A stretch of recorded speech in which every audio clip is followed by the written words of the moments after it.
Assalamualaikum warahmatullahi wabarakatuh. Kisah detik-detik wafatnya Rasulullah ini sangatlah sedih, bahkan sampai meneteskan air mata. Mari saya ajak Anda untuk mendengarkan kisah lengkapnya.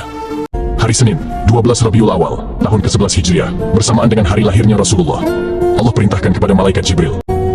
Jibril, kau turun jemput kekasihku Muhammad. Cabut nyawanya dengan catatan, tanya dulu. Jika dia sudah mau, lakukan tugasmu. Tapi jika belum mau, tunda tugasmu sampai dia mau, panggil. 3 malaikat menyertaimu, Mikail, Israel, Israfil. Turunlah malaikat. Di langit ke-7, mereka masih berempat. Langit ke-6, mereka masih berempat. Sampai di langit pertama, malaikat Jibril berkata, "Wahai malaikat pencabut nyawa, kau sajalah yang turun ke dunia. Saya tidak tega menemanimu dan melihat engkau mencabut rohnya Muhammad sallallahu alaihi wasallam." Lalu malaikat pencabut nyawa berkata, "Jibril, kenapa kau tidak mau turun menyertai kami? Bukankah selama ini engkau yang menyertai Rasulullah? Bukankah selama ini engkau yang menemui Rasulullah? Kami tidak pernah menemui Rasulullah, turunlah bersama kami."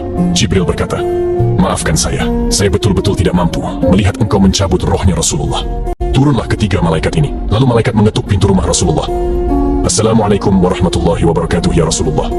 Nabi dalam rumah menjawabnya, "Waalaikumsalam warahmatullahi wabarakatuh." Fatimah membuka pintu, ternyata tidak ada orang di depan pintu. Lalu Rasulullah bersabda, "Sudah ada di samping saya." Malaikat pencabut nyawa berkata, "Ya Muhammad, hari ini aku diperintah Allah untuk mencabut ruhmu. Menurutmu, bagaimana?"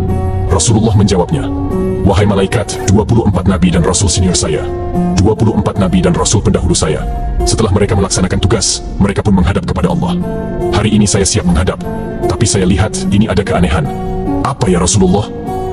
"Mana malaikat Jibril? Kok tidak ada di antara kalian? Mana sahabat saya? Mana Jibril?" Malaikat pencabut nyawa berkata, "Jibril menunggu di atas langit. Dia tidak datang untuk menyertai kami." Lalu Nabi perintahkan, "Kau panggil dulu. Ada perkara yang penting yang ingin saya tanyakan kepada Jibril. Setelah itu, saya siap menghadap kepada Allah." Naiklah malaikat pencabut nyawa ke langit dan berkata kepada Jibril, "Ya Jibril, engkau dicari sahabatmu, turunlah engkau menyertai kami." Turun malaikat Jibril, lalu ketemu dengan Nabi. Nabi bertanya kepada Jibril, "Ya Jibril, kalau hari ini aku harus menghadap kepada Allah, tolong berikan saya berita gembira. Tolong perdengarkan saya kalimat yang nikmat di telinga saya." Lalu Jibril bersabda, "Ya Muhammad, saya dapat berita gembira dari Allah. Seluruh malaikat yang pernah Allah ciptakan antri untuk menyambut rohmu, ya Muhammad. Apalagi ya Jibril. Ya Muhammad, seluruh nabi 24 haram masuk surga sebelum engkau lebih dulu. Meskipun engkau nabi paling terakhir, tapi Allah memberikan garansi dan jaminan. Haram seluruh nabi dan rasul masuk ke dalam surga sebelum engkau lebih dulu, ya Muhammad." Nabi mengucapkan Alhamdulillah. "Apalagi ya Jibril. Ya Muhammad, jika engkau punya dosa dan kesalahan, Allah telah mengampuni dosa dan kesalahanmu." Nabi bersabda, "Alhamdulillah. Tapi ya Jibril, itu kan saya, itu diri saya. Ya Jibril, saya tidak cemas soal diri saya tidak ragu soal diri saya. Yang saya cemaskan, umatku ya Jibril. Bagaimana umatku sepeninggal aku kelak?" Subhanallah, Nabi tidak mencemaskan anaknya, Nabi tidak mencemaskan istri beliau, Nabi tidak mencemaskan keluarga beliau. Yang beliau cemaskan, kita umatnya. Jibril lalu berkata, "Baiklah kalau begitu ya Muhammad, nantikan saya." Jibril lalu menghadap kepada Allah. Selang beberapa saat muncul kembali dan berkata, "Ya Muhammad, aku telah mendapat berita gembira dari Allah. Meskipun engkau sudah tidak di tengah-tengah mereka, meskipun engkau sudah tidak berada di tengah umatmu, selama umatmu berpegang kepada Quran dan Sunnah, mereka akan selamat dunia sampai di akhirat." Mendengar ini, Rasulullah lalu tersenyum dan berkata, "Alhamdulillah, segala puji bagi Allah. Malaikat pencabut nyawa, silakan laksanakan tugasmu." Jibril mundur, majulah malaikat pencabut nyawa melaksanakan tugas dan berkata, "Ya Muhammad, maafkan saya. Saya tidak mampu melakukan ini, tapi ini perintah dari Allah." Lalu Nabi bersabda, "Laksanakan tugasmu, saya pun sudah siap melakukannya." Keluarlah rohnya Rasulullah perlahan-perlahan meninggalkan telapak kaki Rasulullah. Telapak kaki Rasulullah menggigil, naik ke atas betis Rasulullah, naik ke paha Rasulullah, sampai ke perut. Bercucuran keringat Rasulullah, keluar keringat Rasulullah di wajah Rasulullah. Malaikat Jibril lalu berpaling. Nabi lalu bersabda, "Wahai malaikat Jibril, kenapa engkau palingkan mukamu? Apakah engkau jijik melihatku? Apa engkau jijik melihat wajah saya?" Jibril bersabda, "Ya Muhammad, ketahuilah demi Allah yang menguasai segala-galanya, tidak aku jijik melihat mukamu ya Muhammad. Aku tidak tega melihat engkau menghadapi sakaratul maut. Aku tidak mampu melihat engkau menghadapi sakaratul maut."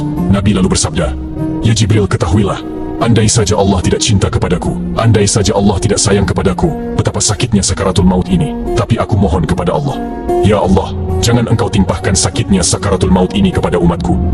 Bebankan seluruh sakitnya sakaratul maut ini. Bebankan seluruh sakitnya sakaratul maut ini hanya kepadaku. Jangan engkau berikan kepada umatku, ya Allah. Begitulah cintanya Rasulullah kepada kita.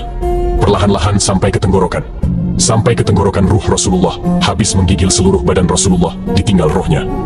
Lalu di penghujung bibir, beliau mengucapkan, pelihara solat kalian, pelihara solat kalian, pelihara solat kalian. Yang kedua, Rasulullah berpesan, pelihara wanita di antara kalian, pelihara anak-anak gadis kalian, pelihara istri-istri kalian. Dan yang terakhir beliau ucapkan, tidak satupun keluarga yang diucapkan. Beliau tidak mengucapkan Khadijah, Khadijah. Beliau tidak mengucapkan Aisyah. Beliau tidak mengucapkan Hasan, Husain. Siapa yang diucapkan Rasulullah? Ummati, ummati, ummati. Berangkat Rasulullah untuk selama-lamanya. Hebohlah Mekah, berduka seluruh kota Mekah. Abu Bakar menggigil, sahabat yang lain meneteskan air mata. Satu sahabat yang tidak mau menerima kenyataan adalah Umar bin Khattab. Lalu, ketika orang-orang berkata, Rasulullah telah meninggalkan kita, Rasulullah telah menghadap kepada Allah, heboh satu kota Mekah. Umar bin Khattab marah, dia cambuk, dia tarik pedangnya dan berkata, siapa yang mengatakan Muhammad wafat, maka aku akan tebas batang lehernya. Umar tidak bisa. Umar tidak mampu menerima kenyataan bahwa Rasulullah berpisah dengannya. Dan Umar mengamuk, siapa yang mengatakan Muhammad mati, dia akan tebas batang leher mereka. Lalu tampil Abu Bakar Siddiq, berdiri di depan rumah Rasulullah dan berkata, siapa yang menyembah Muhammad, sesungguhnya Muhammad telah menghadap kepada Tuhannya. Tapi siapa yang menghadap menyembah Allah, Allah tidak akan mati. Allah akan abadi selama-lamanya. Mendengar ini, lulai seluruh badan Umar, jatuh sempoyongan, tidak mampu berdiri. Begitu menyadari Rasulullah telah meninggalkannya, begitulah para sahabat yang mencintai Rasulullah.